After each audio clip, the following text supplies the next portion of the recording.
It's me again and again and again, Jelena, your Shakalang Alipin ng Salapi dito sa Saudi Arabia. So, for this video, magre-react tayo doon sa news na napanood ko na parang tatanggalin na daw ang OEC at papalitan na siya or like ipapagpatuloy na yung sa i-travel na naka-indicate na doon ang lahat ng kailangan at wala ng OEC, tatanggalin na siya maybe ilang months from now or early next year kung maipapatupad na siya.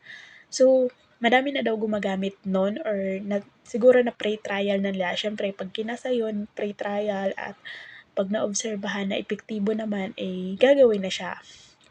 So, bagong implement yon. Ngayon, ang comment ko doon is, di ba, kasi ang dami nga naman cheche boreche ng ganyan. Pero kasi since sa e-travel, hindi ko alam, hindi guarantee din na gano'n siya ka-epektibo. Pero sana maging epektibo siya, ano.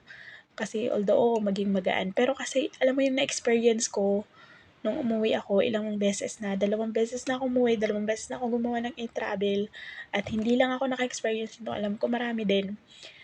Gumawa ako ng e-travel bago pa umuwi ng Pilipinas. Bago mag-flight, sa araw ng flight mismo. Nag-confirm sa akin, pero pagdating ko doon, hindi ma-access sa kanilang system or may pinapakita ako, pero hindi daw yun. Parang hindi tugma. Ewan ko sa hinahanap nila. So, kailangan ko pang ulitin siya ulit doon. Naho-hold ako sa pila. Ang haba na ng pila, imbis nakalagpas ka na, nandun ka pa naka-steady kasi kailangan mo ulitin. Kailangan mo i-update pa ulit. Alam mo yung hassle din siya, no? So, maraming experience ng gano'n, hindi lang ako. Kasi marami din ako nakikita na gano'n doon pagdating sa airport. Tapos pagpabalik, gano'n din. Yung nakagawa na daw sila bago pa pumunta ng airport.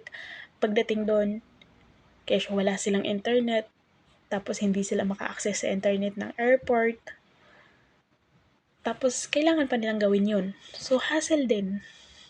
Paano sila gagawa? 'Di ba? Parang hindi ko alam, maybe madali kapag sanay ka na or kapag talagang indicated na siya. Pero kasi minsan nagiging sana lang talaga maging siya, smooth na. Kasi ang daming papeles nating, alam mo yun, mga documents na dala-dala, papeles na gamit, yung pwede naman passport, ticket, visa, okay naman na siguro yun, di ba? Pero lalo lalo na dun sa mga pabalik-balik na. Kasi parang ang hassle kapag ang dami-dami mong bitbitin, ang dami mong pinapakita, ang dami mong binubulat-lat, 'di ba? So yun lang, sana lang talaga maging 100% smooth, consistent yung system na gano'n. So yun lang, thank you for watching. Anyway guys, sa mga inspirant applicant dyan na gusto mag Middle East, Saudi or Kuwait, message nyo lang ako dito sa TikTok or mag-comment kayo kung interested kayo, legit ha, kung interesado talaga kayo at willing kayo. Mag-message kayo sa akin, mag-PM at i-assist ko kayo. May mga alam ako na legit na agencies na certified at pwede kayo matulungan. Yung tipong agencies na ina-update nila kanilang mga applicant hanggang sa makauwi ng Pilipinas. So, yun lang. Message nyo ko kung gusto nyo or sa blue app ko or dito sa black app. Walang problema. Or mag-comment kayo, assess ko kayo. Walang problema. Tutulungan ko kayo makapag-apply. Pero take note dun sa mga seryoso at certified na willing mag-apply domestic helper dito sa Middle East. Yan lang. Thank you.